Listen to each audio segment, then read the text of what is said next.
Everyone, welcome back and thank you for your support. आज के lecture में हम पढ़ेंगे टू डायमेंशन एरे के बारे में। तो चलिए स्टार्ट करते हैं आज का टॉपिक। पिछले टर्म पे हमने पढ़ा था एरे के बारे में। एरे की डेफिनेशन थी collection of similar elements are called array. अब यहाँ पे हम 2D एरे के बारे में पढ़ेंगे। तो यहाँ पे देखिए एरे को दो भाग में कैटेगराइज किया गया है, वन डायमेंशन एरे और multi dimension array. One dimension array में केवल एक डायमेंशन होता है और मल्टी डायमेंशन एरे में एक से ज्यादा हमारे डायमेंशन होते हैं। फर्दर हमारा मल्टी डायमेंशन एरे को दो भाग में कैटेगराइज किया गया है, two dimension array and three dimension array.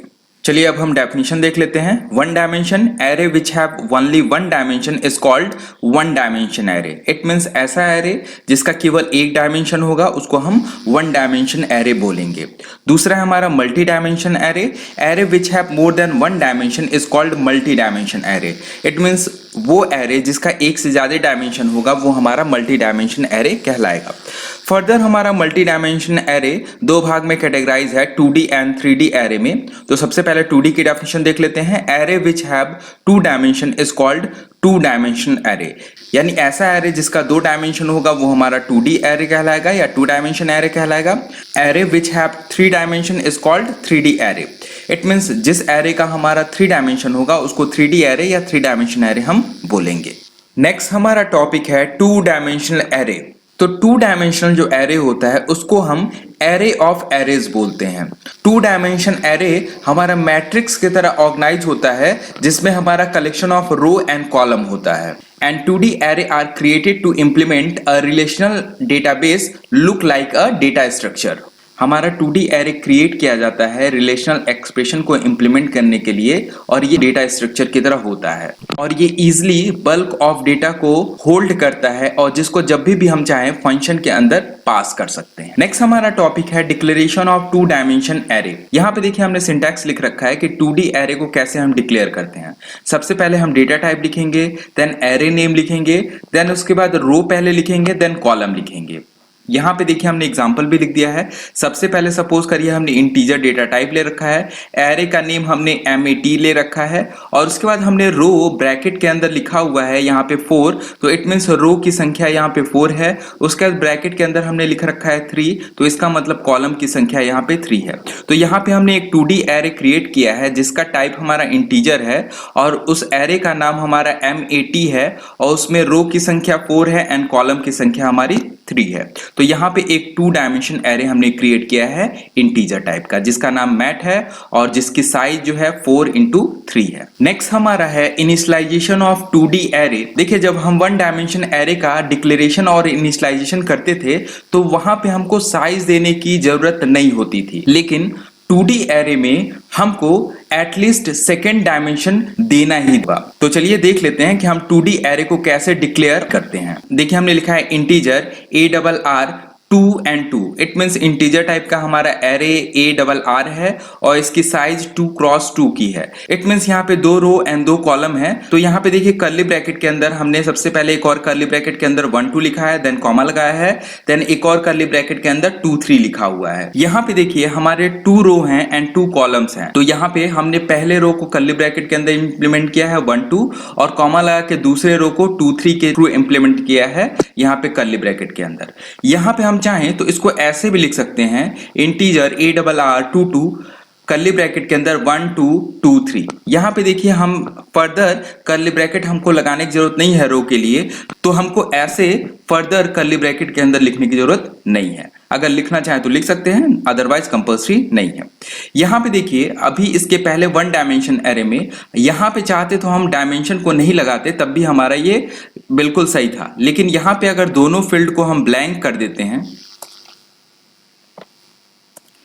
लेकिन अगर यहाँ पे हम दोनों फील्ड को ब्लैंक कर देते हैं देन ये कैलकुलेट नहीं कर पाएगा कि इसमें कितने रो हैं एंड कितने कॉलम हैं। लेकिन अगर हमने यहाँ पे सेकेंड डायमेंशन 2 लिख दिया है देन कंपाइलर इसके अकॉर्डिंगली हमारे रो को कैलकुलेट कर लेगा। ये दो का पेयर बना के हमारा कॉलम क्रिएट कर देगा और उसके अकॉर्डिंगली यहाँ पे 2 हमारे रो क्रिएट हो जाएंगे। तो यहाँ पे हम रो वाले फील्ड को तो ब्लैंक छोड़ सकते हैं, लेकिन दूसरा फील्ड हमको लिखना कंपल्सरी है। अब देखिए जो हमने वैल्यू को इनिशियलाइज किया था वो कैसे हमारा मेमोरी के अंदर स्टोर होगा इसको देख लेते। सपोज करिए यहाँ पे इंटीजर ARR नाम का हमने एक एरे लिया है जिसका डायमेंशन 2x2 है और इसके अंदर 1 2 2 3 हमारी वैल्यू स्टोर है। तो अगर हम इसको मैट्रिक्स से फॉर्म में लिखना चाहें तो हम इसको 1 2 एंड 2 3 लिख सकते हैं, क्योंकि पहले रो में हमारे 1 2 हैं एंड दूसरे में हमारे 2 3 हैं। लेकिन जो हमारा एरे होता है वो हमेशा सीक्वेंशियल मैनर में स्टोर होता है, कभी भी मैट्रिक्स से फॉर्म में नहीं होता है। लॉजिकली ये हमेशा सीक्वेंशियल मैनर में होता है। तो देखिए हमारा इस तरीके से ये मेमोरी में स्टोर होगा। ये जो हमारा 1 स्टोर हुआ है वो पहले पोजीशन A00 पे स्टोर हुआ है, क्योंकि यहाँ पे रो हमारा 0 है और कॉलम भी 0 है। दूसरी वैल्यू जो 2 है वो A01 पोजीशन पे हुई है। इट मींस रो हमारा 0 है एंड कॉलम हमारा 1 है, तो ये A01 पोजीशन हो गई। इस तरीके से ये हमारा A10 हो गया, रो 1 है और हमारा कॉलम 0 है। एंड नेक्स्ट हमारा 3 जो है A11 पोजीशन पे स्टोर है। इट मींस हमारा रो 1 है एंड कॉलम 1 है। तो इस तरीके से हमने पोजीशन यहाँ पे शो किया है और यहाँ पे ये हमारी वैल्यू स्टोर है। तो कैसे हमारे मेमोरी के अंदर स्टोर होगा, देखिए हमने यहाँ पे बना रखा है एक फिगर।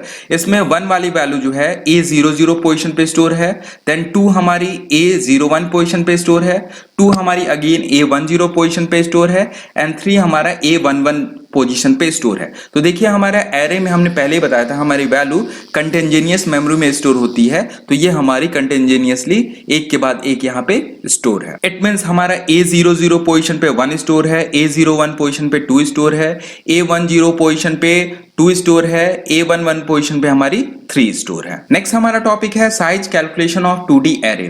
तो यहाँ पे हमने देखिए लिखा हुआ है memory size of 2D array is equals to size of data type multiplied by size of row multiplied by size of column. तो देखिए यहाँ पे एक एग्जांपल है इंटीजर A33। तो सबसे पहले हमारा यहाँ डेटा टाइप इंटीजर है, तो ये कितना साइज ऑक्युपाई किया हुआ है इसको सबसे पहले हम लिखेंगे। इंटीजर हमारा 2 बाइट लेता है तो हमने यहाँ पे 2 लिख दिया। देन हमारा 3 हमारा ये रो का साइज है, तो हम यहाँ पे लिखेंगे मल्टीप्लाइड बाय 3। देन इसके बाद कॉलम हमारा 4 है तो मल्टीप्लाइड बाय 4। इसको मल्टीप्लाई कर देंगे तो ये हमारा साइज कैलकुलेट होके आ जाएगा बाइट्स में। तो देखिए हमारा इंटीजर डेटा हमारा साइज जो होता है वो 2 बाइट होता है, रो हमारा 3 है एंड कॉलम हमारा 4 है। इसको मल्टीप्लाई करेंगे तो ये 24 बाइट हमारा आ जाएगा। सेम ऐसे ही कैरेक्टर A45 हमने लिया है तो कैरेक्टर 1 बाइट स्पेस लेता है। उसके बाद हमारा 4 रो है एंड 5 कॉलम है तो ये हमारा 20 बाइट आ जाएगा। देन हमने थर्ड लिखा है फ्लोट A32। तो फ्लोट हमारा 4 बाइट लेता है मल्टीप्लाइड बाय 3 मल्टीप्लाइड बाय 2, क्योंकि 3 हमारा रो है एंड कॉलम 2 है तो ये हमारा आ जाएगा 24 बाइट। देखिए अगर इसको हम बिट्स में कैलकुलेट करना चाहें तो 1 बाइट जो होता है वो हमारे 8 बिट्स के इक्वल होता है। तो सब में हम 8 का मल्टीप्लिकेशन कर देंगे तो ये हमारा बिट्स में कैलकुलेट होके आ जाएगा। नेक्स्ट, अभी जैसे हमने देखा था कि 2 डायमेंशन एरे का कैसे हम डिक्लेरेशन करते हैं, वैसे ही हम 3D एरे का भी देख लेते हैं। तो यहाँ पे सबसे पहले हम डेटा टाइप लिखेंगे, देन एरे नेम लिखेंगे। वहां पे 2D एरे में हम 2 डायमेंशन लिखते थे, 3D एरे में हम यहाँ पे 3 डायमेंशन लेंगे x, y एंड z। यहाँ पे हमने एक एग्जाम्पल ले रखा है इंटीजर मैट और यहाँ पे 3 डायमेंशन हमने ले रखे हैं 4, 3 एंड 2। तो 4 वाला हमारा x डायमेंशन है, 3 हमारा y डायमेंशन है एंड 2 हमारा z डायमेंशन है। तो यहाँ पे हमने 3D एरे का यहाँ पे डिक्लेरेशन किया हुआ है। तो जैसे हमने 2D एरे में साइज को कैलकुलेट किया था वैसे ही हम 3D एरे में भी कर सकते हैं। तो नेक्स्ट टॉपिक है हमारा size calculation of 3D array. यहाँ पे memory size of 3D array में हमने लिखा है सबसे पहले साइज ऑफ डेटा टाइप लिखेंगे multiplied by size of x dimension multiplied by size of y dimension multiplied by size of z dimension. फिर हमने एक यहाँ पे एग्जांपल ले रखा है इंटीजर A342। तो यहाँ पे इंटीजर का हमारा साइज होता है 2, उसके बाद हमारा x डायमेंशन है 3, उसके बाद y डायमेंशन है 4 एंड z डायमेंशन है 2। सबको हम मल्टीप्लाई कर देंगे तो ये हमारा 48 बाइट आ जाएगा। इस तरीके से सेकंड है हमारा कैरेक्टर A454। तो यहाँ पे कैरेक्टर 1 बाइट स्पेस लेता है और ये 3 डायमेंशन को हम मल्टीप्लाई कर देंगे तो ये हमारा 80 बाइट आ जाएगा।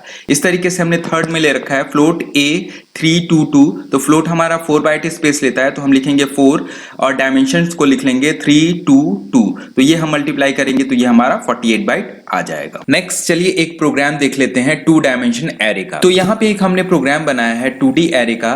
यहाँ पे हमने वैल्यू को इनिशियलाइज कर दिया है और उसकी वैल्यू को प्रिंट कराया है। तो देखिए सबसे पहले हमने हेडर फाइल लिख लिया, मेन फंक्शन लिख लिया, इंटीजर टाइप के दो वेरिएबल आई और जे लिए हैं, दोनों की वैल्यू को 0 से इनिशियलाइज कर दिया है। उसके बाद इंटीजर टाइप का एक एरे ARR लिया है जिसकी साइज 4x3 है और इसकी वैल्यूज को हमने यहाँ पे इनिशियलाइज कर लिया है। तो 4 मल्टीप्लाइड बाई 3 इट मीन्स 12 हमारी टोटल वैल्यू यहाँ इनिशियलाइज होगी। तो कर्ली ब्रैकेट के अंदर हमने यहाँ पे 12 वैल्यू को लिया हुआ है। यहाँ पे हमारा जो कॉलम है वो 3 है, तो इसलिए हमने 3 का पेयर बना करके 4 रो यहाँ पे क्रिएट किए हुए हैं। अगर हम चाहते तो यहाँ पे जो इनर वाले हमारे कर्ली ब्रैकेट हैं उसको हटा सकते थे और कॉमा के थ्रू सारे 12 वैल्यू को एक के बाद एक कर्ली ब्रैकेट के अंदर लिख सकते थे। ये हमने रेड कलर से कमेंट लिखा हुआ है ट्रेवर्सिंग 2D एरे। उसके बाद हमने एक लूप चलाया है जो 0 से लेकर के i<4 तक चला है। तो ये वाला जो हमने लूप चलाया है वो हमारा रो के लिए चला है। देखिए रो हमारा 4 है तो ये हमारा 0 से लेकर के i<4 चला है। इट मींस ये 0 1 2 3 4 टाइम ये हमारा चलेगा 0 से लेकर 3। उसके बाद इसके अंदर हमारा कॉलम आता है तो हमने कर्ली ब्रैकेट लगा करके कॉलम के लिए जे लूप लिखा है और ये लूप हमारा 3 टाइम चलना है क्योंकि इसका डायमेंशन 3 है। तो हमने इसको 0 से लेकर के j<3 तक चलाया है। इट मींस ये हमारा 0 1 2 3 टाइम हमारा चलेगा। इसके बाद कर्ली ब्रैकेट लगा करके हमने एरे एलिमेंट को प्रिंट कराना स्टार्ट किया है। तो सबसे पहले हमने प्रिंटफ स्टेटमेंट के अंदर लिखा है %d, देन /n लगाया है कि लाइन हमारी चेंज हो जाए। उसके बाद हमने ARRIJ लिखा है। तो देखिए यहाँ पे i की वैल्यू सबसे पहले 0 आएगी एंड ये हमारा लूप 3 टाइम चलेगा। तो i की वैल्यू हमारी 0 आ गई है, j वाला लूप हमारा 0 आएगा यहाँ पे। तो ARR00 पोजीशन की वैल्यू इट मींस हमारी 1 हमारी प्रिंट कर जाएगी। उसके बाद हमारी j की वैल्यू 1 होगी तो 0 1 पोजीशन वाली वैल्यू प्रिंट करेगी। देन हमारी j की वैल्यू 2 होगी तो 0 2 पोजीशन वाली वैल्यू प्रिंट करेगी। देन ये जैसे ही j वाला लूप टर्मिनेट होगा उसके बाद हमारे i की वैल्यू 1 हो जाएगी। फिर अगेन ये j के साथ हमारा 0 से लेके 2 तक चलेगा 3 टाइम और ये हमारे दूसरे रो की वैल्यू प्रिंट कर जाएगी। देन ऐसे ही जब ये 2 होगा तो हमारे थर्ड रो की वैल्यू प्रिंट हो जाएगी और जैसे ही ये 3 होगा हमारे फोर्थ रो की वैल्यू प्रिंट हो जाएगी। उसके बाद हमारा जैसे ही ये लूप टर्मिनेट होगा हमारा i वाला लूप भी यहाँ पे एंड हो जाएगा और getch हमारा एग्जीक्यूट हो जाएगा और हमारा आउटपुट प्रिंट होकर के आ जाएगा। जब हम प्रोग्राम को रन कराएंगे तो ये हमारे 12 एलिमेंट्स जो थे ऐसे प्रिंट होकर के आ जाएंगे। नेक्स्ट एक और प्रोग्राम देख लेते हैं। इस प्रोग्राम के अंदर हम मैट्रिक्स के एलिमेंट को स्टोर करेंगे और उसको प्रिंट कराएंगे। तो चलिए अब हम कोड समझ लेते हैं। सबसे पहले हेडर फाइल लिख लिया, उसके बाद हमने इंटीजर टाइप का एक एरे क्रिएट किया है ARR और उसकी साइज है 3n3 और दो वेरिएबल i and j हमने रो एंड कॉलम के लूप चलाने के लिए लिए हुए हैं। फिर हमने यहाँ पे 3x3 का हमारा मैट्रिक्स था इसलिए हमने रो वाला लूप 0 से लेकर के i<3 तक चलाया है। इट मींस ये लूप हमारा 0 1 2 3 टाइम चलेगा। फिर इसके अंदर हमने j वाला लूप चलाया है तो इसकी साइज भी हमारी 3 है तो इसलिए ये भी लूप हमने 0 से लेकर के j<3 तक चलाया है। तो ये भी हमारा 0 1 2 3 टाइम चलेगा। हमेशा ध्यान देना है कि पहले हमारा रो वाला लूप चलेगा, देन इसके बाद हम कर्ली ब्रैकेट लगा करके j वाला लूप चलाएंगे और इसके बाद हम कर्ली ब्रैकेट लगा करके हम वैल्यूज को इंटर करेंगे। उसके बाद हमने कर्ली ब्रैकेट लगाया है और स्कैनफ किया है। पहली वैल्यू हमारी इंटर होगी एंड ARRIJ, तो i की जगह पे हमारी वैल्यू आ जाएगी 0 एंड j की जगह भी वैल्यू आ जाएगी 0 और पहले पोजीशन वाली वैल्यू इंटर हो जाएगी। फिर हमारी i की वैल्यू तो 0 रहेगी, j की वैल्यू 1 हो जाएगी, देन 0 1 पोजीशन वाली वैल्यू इंटर होगी, देन 0 2 वाली इंटर होगी। उसके बाद जैसे ही हमारा j वाला लूप टर्मिनेट होगा i की वैल्यू हमारी यहाँ पे 1 हो जाएगी, देन 1 0 वाला 1 1 वाला एंड 1 2 वाला पोजीशन वाली वैल्यू यहाँ पे। उसके बाद हमारा थर्ड रो 2 0 2 1 एंड 2 2 की वैल्यू इंटर हो जाएगी। इसके बाद हमको वैल्यू को प्रिंट कराना है तो हमने यहाँ पे लिख दिया है एक printf statement printing the elements और यहाँ पे अगेन क्योंकि हमारे वहां पे 9 एलिमेंट्स थे तो यहाँ पे भी हमको 9 एलिमेंट्स को प्रिंट कराना है। तो अगेन हम लूप चलाएंगे i वाला 0 से लेके i<3 एंड j वाला j = 0 से लेकर के j<3 और यहाँ पे इसके अंदर हम प्रिंट कराएंगे %d ARRIJ, यानी यहाँ पे भी हमारा ये लूप बार बार इटरेट होगा और 9 एलिमेंट्स यहाँ पे हमारे जो हमने इंटर किए थे वो 9 एलिमेंट यहाँ पे प्रिंट होकर के आ जाएंगे। देखिए जे वाला लूप हमने जब बंद किया है उसके बाद हमने यहाँ पे /n लगाया है, क्योंकि जैसे ही हमारा i की वैल्यू 0 आएगी ये हमारा जे वाला लूप 0 1 2 3 टाइम चलेगा और 3 एलिमेंट्स हमारे पहले रो के प्रिंट होके आ जाएंगे। जैसे ही ये जे वाला लूप हमारा टर्मिनेट होगा उसके बाद हम लाइन को चेंज करा देंगे। लाइन चेंज कराएंगे तो ये हमारा मैट्रिक्स के फॉर्म में शो करके आने लगेगा। देन लाइन चेंज होने के बाद i की वैल्यू हमारी 1 होगी। देन ये हमारा जे वाला लूप अगेन 3 टाइम चलेगा 0 1 2 और 3 वैल्यू हमारे दूसरे रो में प्रिंट होकर के आ जाएगा। फिर लाइन चेंज होगा, फिर हमारे i की वैल्यू 2 होगी। देन जे वाला लूप 0 1 2 तक चलेगा और हमारा यहाँ पे थर्ड रो के 3 एलिमेंट्स प्रिंट होकर के आ जाएंगे। जैसे हमारा i वाला लूप टर्मिनेट होगा उसके बाद हमारा गेट cs स्टेटमेंट एग्जीक्यूट होगा और हमारा आउटपुट प्रिंट होकर के आ जाएगा। तो सपोज करिए यहाँ पे अगर 9 एलिमेंट्स हमने इंटर किए तो जब हम इसको प्रिंट कराएंगे तो ये इस तरीके से मैट्रिक्स फॉर्म में प्रिंट होकर के आ जाएगा। तो आज के लेक्चर में इतना ही। नेक्स्ट लेक्चर में हम लोग पढ़ेंगे addition of 2 matrix, multiplication of 2 matrix and transpose of a matrix.